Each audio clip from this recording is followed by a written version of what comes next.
Pemirsa, jembatan gang perbatasan di Kota Medan, Sumatera Utara ambruk. Akibatnya seorang pelajar nyaris jatuh ke sungai.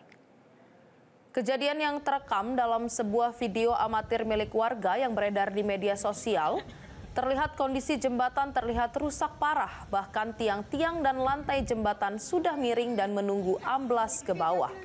Karena kondisi jalan yang jauh memutar, kondisi jembatan yang sudah ambruk ini tetap dilintasi masyarakat hingga anak-anak sekolah untuk pergi dan kembali pulang sekolah. Kondisi ini dapat membahayakan warga yang melewatinya.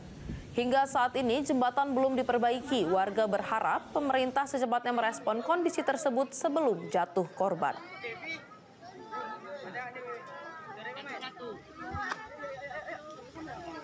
Jangan banyak-banyak, satu-satu.